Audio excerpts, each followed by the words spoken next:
Hello बच्चों, आपका हमारे चैनल पे स्वागत है। बच्चों, आशा करता हूं कि आप परीक्षा की तैयारी बहुत अच्छे कर रहे होंगे। बच्चों, इसीलिए आज हम आपके लिए क्लास 10 के बच्चों के लिए मोस्ट इंपॉर्टेंट क्वेश्चन लाए हैं जो 100% आता ही आता है। ये जो क्वेश्चन है 6 नंबर का जो आता है क्वेश्चन, वहाँ से पूछा जाता है। तो हमारे जो हर साल 6 नंबर का एक फिजिक्स से पूछता है, एक केमिस्ट्री से पूछता है और एक 6 नंबर का बायोलॉजी से पूछता है। तो ये जो 6 नंबर का क्वेश्चन है हम फिजिक्स से जो उठाए हैं, जो हर साल बोर्ड के परीक्षाओं में पूछा जाता है। अगर इसको आप ध्यान से देखते हैं, लास्ट तक देख लेते हैं, क्योंकि ये टॉपिक हमेशा पूछा जाता है। अब बहुत ही इंपॉर्टेंट टॉपिक है। इसमें हम आपको 2 या 3 चित्र बताएंगे। तीनों चित्र को अगर ध्यान से देख लेंगे तो आप समझ जाएंगे कि इसका मतलब क्या है, और तीनों चित्र को आराम से अगर बना देते हैं वहाँ पर तो एग्जामिनर आपको 6 में 6 नंबर 100% देगा। तो चलिए देखते हैं कि वो कौन सा टॉपिक है। यहाँ पर देखिए, सबसे पहले यहाँ पर देखिए जो हमारा टॉपिक मोस्ट इंपोर्टेंट टॉपिक है, यहाँ पर हेडिंग एक लाइन में बोलना चाहेंगे तो वो हमारा है विद्युत मोटर। या विद्युत मोटर क्या होता है, पेपर में बहुत बार पूछता है। इसका चित्र भी पूछता है कि इसका चित्र बनाओ और इसका A to Z मतलब इसका महत्व बताओ, इसका कार्यफलन बताओ। तो हम इस वीडियो के माध्यम से इस टॉपिक को पूरा क्लियर करेंगे, एक बाय वन करके इस टॉपिक को डिस्कस करेंगे। ठीक, तो यहाँ पर देखिए सबसे पहले प्रश्न कैसे आएगा। प्रश्न आएगा, कहेगा कि आवश्यक आरेख बनाकर विद्युत मोटर की कार्यविधि को समझाइए कि विद्युत मोटर कैसे काम करता है। जो घरों में हमारे विद्युत मोटर होता है जिससे टुल्लू चलता है, चाहे हमारा जो पंखा चलता है मोटर से चलता है ना, तो वो इसी के बारे में बताना है कि कैसे काम करता है। फिर बताना है कि विद्युत मोटर में विभक्त वलय का क्या काम है। उसका विद्युत मोटर में एक उसका पार्ट होता है विभक्त वलय, उसी के बारे में बताना है। तो चलिए शुरू करते हैं, देखते हैं कि विद्युत मोटर होता क्या है। ठीक, और यदि लेकिन आप हमारे चैनल पर नए हैं तो चैनल को सब्सक्राइब और वीडियो को लाइक जरूर करें। ठीक, चलिए आइए देखते हैं नेक्स्ट क्वेश्चन। आगे देखेंगे हम लोग कि यहां पर कह रहा है कि और यदि आप हमारे चैनल पर नए हैं तो चैनल को सब्सक्राइब और वीडियो को लाइक जरूर करें। चलिए देखते हैं कि विद्युत मोटर होता क्या है। तो देखिए कैसे इसका उत्तर लिखिएगा। सबसे पहले यहाँ पर लिख देंगे कि उत्तर नंबर जो भी आएगा तो उत्तर नंबर, उसके बाद हेडिंग डालिएगा विद्युत मोटर। पहले जब हेडिंग जिसका डाला जाता है उसके बारे में एक लाइन लिख लिया जाता है। तो यहाँ पर देखिए ऐसे लिखिएगा कि विद्युत मोटर एक ऐसा साधन है या यंत्र है जो विद्युत ऊर्जा को यांत्रिक ऊर्जा में रूपांतरित करता है। ठीक है बच्चों, जो हमारे घरों में बिजली आती है वो कौन ऊर्जा होती है? विद्युत ऊर्जा होती है। आइए बताइए, पंखा जो हमारा चलता है या पानी जो हमारा मोटर से टुल्लू से निकलता है वो कौन ऊर्जा है? यांत्रिक ऊर्जा है। यांत्रिक मतलब मैकेनिकल एनर्जी है। ठीक, तो यानी कि विद्युत मोटर का काम क्या है? विद्युत ऊर्जा को यांत्रिक ऊर्जा में कन्वर्ट करना। तो इसीलिए आजकल लोग मैकेनिकल वर्क कहाँ कर रहे हैं? सब मशीन कर रहा है, यानी विद्युत ऊर्जा को यानी सब मोटर काम कर रहा है। तो ऐसे लिख दीजिएगा एक लाइन में, एग्जामिनर समझेगा कि A to Z आपका टॉपिक क्लियर है। एकदम इसे डायरेक्ट लिखेगा कि विद्युत मोटर एक ऐसा साधन है जो विद्युत ऊर्जा को यांत्रिक ऊर्जा में रूपांतरित करता है। ये रूपांतरित का मतलब कि बदलता है। ठीक है बच्चों, इतना लिख दीजिएगा।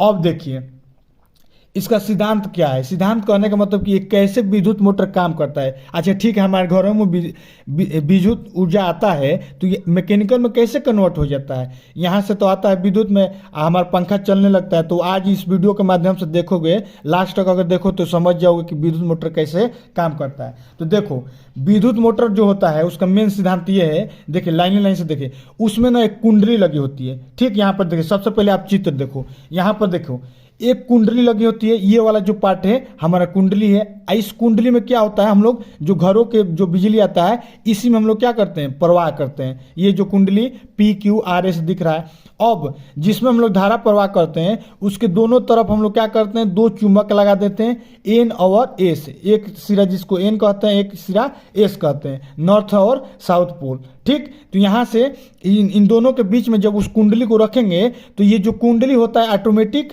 घूमने लगता है। तो जो हमारा जो पंखा होता है तो पंखा में क्या होता है? एक चुंबक N होता है, चुंबक उसमें ऑलरेडी रहता है। आप देखे होंगे जो कुंडली होता है तारों का बना होता है, कॉपर के तारों का बना होता है। और जब उसमें बिजली जाता है तो क्या होता है? ये हमारा कुंडली है घूमने लगता है, जगह पर ऐसा बार बार घूमने लगेगा। ऐसे रोटेट करने लगेगा 360 अंश पे, तो वही बार बार ऐसे पूरा टोटल देखिए ये दिखा रहा है रोटेट करने लगता है। और जब रोटेट करने लगता है तो यही क्या होता है, विद्युत ऊर्जा आ रहा है, अब रोटेट करने लगा तो इसी में हम लोग क्या करते हैं, पंखा जोड़ देते हैं, टुल्लू का फैन जोड़ देते हैं, तो टुल्लू पानी खींचने लगता है, पंखा घूमने लगता है, पंखा घूमता है तो हवा बनाने लगता है। तो इस प्रकार से हमारा क्या होता है, मेन फंक्शन इसका काम करता है। ठीक है बच्चों, आशा करता हूँ आप समझ में आ रहा है। तो आइए देखते हैं कि पूरा डिटेल में देखते हैं कि कैसे कितना कैसे पेपर में लिखेंगे। तो पेपर में देखिए बच्चों ऐसे लिखिएगा, पेपर में ऐसे लिखिएगा कि जब तारों से बनी, हम बताए ना कि कुंडली बनाई जाता है तारों से, तो यहाँ देखिए जब तारों से बनी कुंडली PQRS में धारा जो हमारे घर जो ऊर्जा आती है, धारा प्रवाहित की जाती है तो एक चुंबकीय द्विध्रुव की भांति व्यवहार करता है। एक क्या होता है, उसमें चुंबकीय द्विध्रुव उत्पन्न होता है। समझ में आ रहा है बच्चों। यहाँ पर जब हम लोग भी ये कुंडली है, इस चित्र, ये दोनों चित्र आप जरूर बनाइएगा। ये अभी ये 0 एंगल पे है और जब रोटेट हो रहा है तो ये कितना हो जा रहा है, 180 हो जा रहा है। तो हम लोग क्या कर दे रहे हैं, धारा बदल दे रहे हैं। देखिए इसमें धारा इधर से जा रहा है और इधर से आ रहा है, या इसमें धारा उधर से आ रहा है इधर से जा रहा है, दोनों में धारा बदल देते हैं क्योंकि 0 के बाद 180 पे पलट जाता है, उसके बाद फिर हम लोग धारा बदलना रहता है। अभी हम आपको बताएंगे। तो सबसे पहले ये पहला लाइन आपको समझ में आ गया कि इसमें हम लोग क्या करते हैं, तारों की कुंडली PQRS लेते हैं जिसमें धारा प्रवाहित की जाती है, जिसके कारण एक द्विध्रुव बनता है। और द्विध्रुव क्या करता है, चुंबक में जब द्विध्रुव को रखते हैं तो ऑटोमेटिक रोटेट करने लगता है। तो इतना लाइन लिख दीजिएगा। अब देखिए सेकेंड लाइन कैसे लिखिएगा, यहाँ पर लिखिएगा यदि कुंडली को चुंबकीय क्षेत्र में रख दिया जाए, हमने अभी बताया ना चुंबकीय क्षेत्र में रख देंगे, चुंबक रहना जरूरी है, तो चुंबकीय क्षेत्र में रखना जाए तो घूमने के लिए स्वतंत्र हो जाए, मतलब वो घूमने के लिए स्वतंत्र हो, तो वह इस प्रकार से घूम जाती है कि कुंडली का चुंबकीय अक्ष के अनुदिश हो जाता है। कहने का मतलब जब किसी को इसमें हम लोग क्या करते हैं, ये तार है, इसमें जब हम लोग बिजली देते हैं तो उसमें क्या होता है, चुंबकीय द्विध्रुव उत्पन्न हो जाता है। और इसमें ऑलरेडी चुंबक हम लोग जब ले जाते हैं तो क्या होता है, उसके अनुदिश हो जाता है। ठीक, मतलब ये वाला पलट के मान लीजिए इधर से लाइन दे रहे हैं तो इसमें चुंबकीय द्विध्रुव इसके ऑपोजिट होगा तो ये ठेल के घुमा देगा। अब यहाँ तक घूम गया तो घूमने के बाद हम लोग क्या करेंगे, और फिर इसकी धारा इधर से बदल देंगे तो फिर इसका मान जो द्विध्रुव का मान है, दिशा बदल जाएगी। तो बदलने के कारण ये चुंबक तो हमारा स्थिर रहेगा, लेकिन इसका जो द्विध्रुव है इसका दिशा बदल जाएगा तो ये क्या होगा, फिर रोटेट करने लगेगा। तो यहाँ पर देखिए ना, ये दोनों चित्र बनाइएगा, एक में करंट इधर से जा रहा है, अब पहला वाला ये देखिए, मान लीजिए ये ए है और ये बी है, ये ए है और बी है, तो ए में यहाँ से क्या हो रहा है, शुरू में जा रहा है, अब बाद में यहाँ ए क्या हो रहा है, आ रहा है। कब, 180 के बाद, यानी 360 एंगल पे पूरा घूमता है। तो ये 0 से 180 जाता है बिजली और 180 से 360 क्या आता है, उधर से लौटता है। तो इस प्रकार से आप लिख दीजिएगा। ठीक है बच्चों, आशा करता हूँ आप समझ रहे होंगे। अब आइए देखिए थर्ड पॉइंट क्या कर रहा है।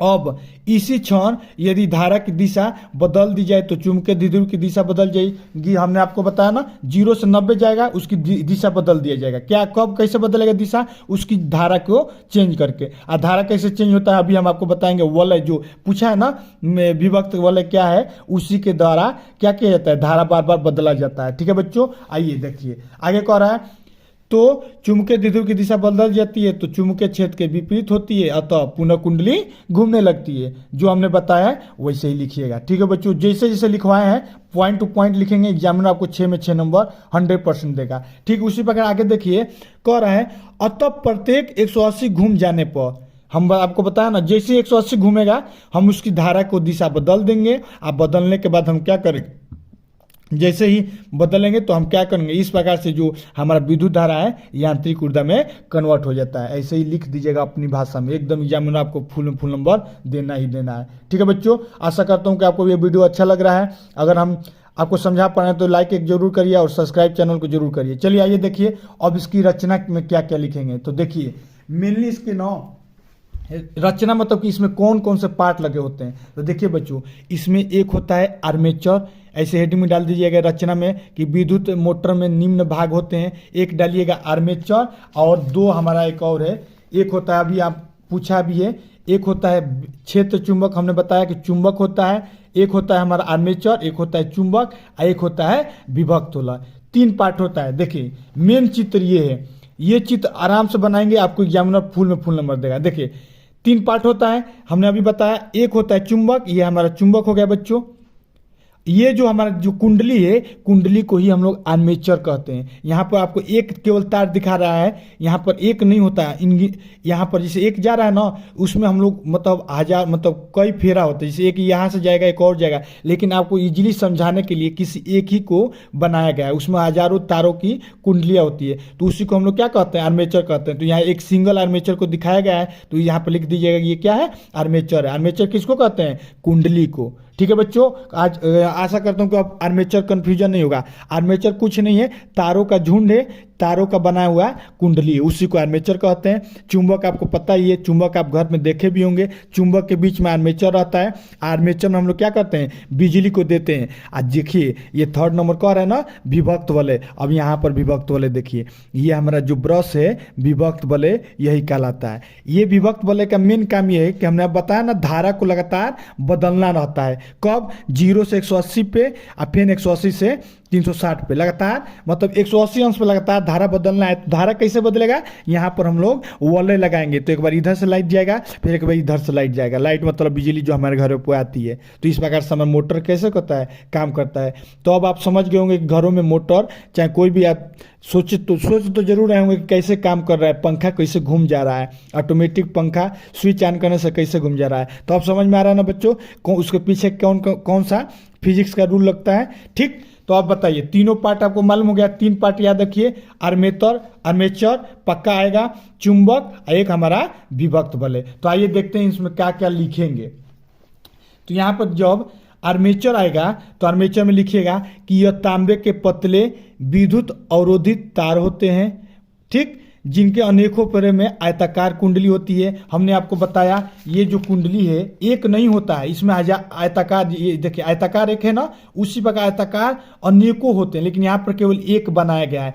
एक बनाया गया ताकि आप आसानी से समझ जाएंगे। ठीक, तो वही कह रहा है कि यह तांबे के पतले तार और विद्युत अवरोधित तार के अनेकों फेरों में आयताकार कुंडलियाँ होती हैं, जो अपने अक्ष पर स्वतंत्रता पूर्वक घूमती है। यानी यह क्या होता है, यही तो हमारा एक आयताकार कुंडली है, ये आपस में घूमते हैं। ठीक है बच्चों, तो समझ गए आर्मेचर का काम क्या है।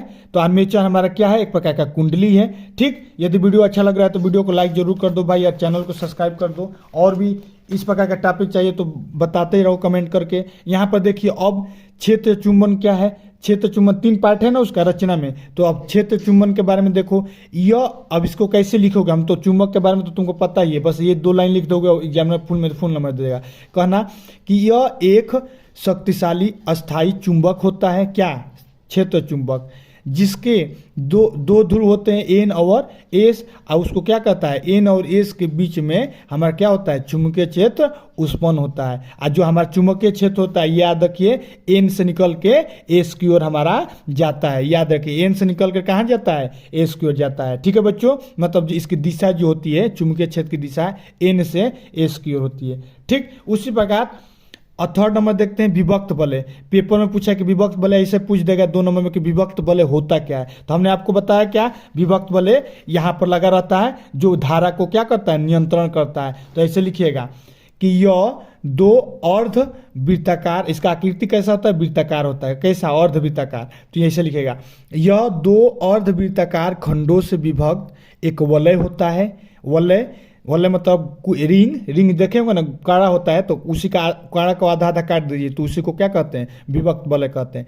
कुंडली के दोनों सिरे एक दोनों के, जो कुंडली 2 होता है ना, कुंडली के दोनों सिरे, यहाँ देखिए एक सिरा इधर जा रहा है कि ये, तो एक सिरा एक वलय से जुड़ा रहता है, एक सिरा एक वलय से जुड़ा रहता है। इसमें कितने होते हैं, 2 होते हैं अर्धगोले, दोनों यही लिखा है कि कुंडली के दोनों सिरे एक अर्ध वलय से जुड़े होते हैं, तथा वे वलय खंड अलग अलग ग्रेफाइट के गुटकों को स्पर्श करते हैं, जिन्हें हम ब्रश कहते हैं। तो जो हमारा ये कुंडली होता है, जहाँ स्पर्श करता है, ये पूरा पार्ट क्या है, हमारा विभक्त वलय है। इसमें हमारा जिसमें ये स्पर्श करता है उसको ब्रश कहते हैं, और यही क्या करता है, हमारी धारा के मान को चेंज करता रहता है। ठीक है बच्चों, यानी हम आपको समझ में आ गया कि विभक्त वलय जो होता है ये रिंग होता है, एक प्रकार का, ऐसे लिखिएगा, ये रिंग होता है जो विद्युत धारा के मान को चेंज करता रहता है। 0 से 180 पे, 180 से 360 पे लगातार इसकी धारा को चेंज करता रहता है। एक बार इधर से जाएगा तो फिर उसकी धारा बुलाता है, कभी एक बार भेजता है, एक बार बुलाता है। ठीक है बच्चों, तो इस प्रकार से हमारा क्या होता है, ये जो हमारी इसकी संरचना है, ये चित्र आप बहुत बार देखे होंगे लेकिन आप समझ नहीं पाए होंगे, लेकिन आशा करता हूँ कि हम जो बताएं आप समझ गए होंगे। ठीक, अब देखिए इसकी कार्यविधि क्या है। कार्यविधि में क्या लिखेंगे, कार्यविधि में ऐसे लिख दीजिएगा बस कि जब मोटर के आर्मेचर में, जो आर्मेचर है, बैटरी से ब्रश तथा विभक्त खंडों से धारा प्रवाहित की जाती है। अरे भाई यहाँ पर जब हम लोग धारा प्रवाहित करते हैं किसके द्वारा, विभक्त वलय के द्वारा, तो वही तो कर रहा है। जब मोटर के आर्मेचर में बैटरी से ब्रश तथा विभक्त खंडों से धारा प्रवाहित होती है तो चुंबकीय क्षेत्र में स्थित होने के कारण जो आर्मेचर है घूमने लगता है, कुंडली में आघूर्ण बल काम करता है, आर्मेचर पे आघूर्ण बल काम करता है तथा कुंडली घूमने लगती है। ठीक है बच्चों, आशा करता हूं कि आपको वीडियो पूरा समझ में आ गया होगा कि कैसे हमारा घरों में जो विद्युत मोटर होता है कैसे काम करता है। तो इतना देखिए हम 3 पेज में लिखे हैं, तो आराम से आप इसको चित्र तीनों बनाइएगा, ये वाला चित्र और वो 2 चित्र बना देंगे तो आप आराम से कर लेंगे। तो आशा करता हूं कि आप विद्युत मोटर के बारे में क्लियर समझ गए होंगे। यदि वीडियो अच्छा लगा है तो वीडियो को लाइक या कमेंट करके बताइए कि और किस किस टॉपिक को हम बताएं जो 6 नंबर में पूछा जाता है। ठीक है बच्चों, यदि ये वीडियो अच्छा लगा तो वीडियो को लाइक तो जरूर करना और कमेंट करके बताओ तुम किस जिले के रहने वाले हो। ठीक, और मिलते हैं नेक्स्ट वीडियो में, तब तक के लिए जय Hind. Let it bang, bang.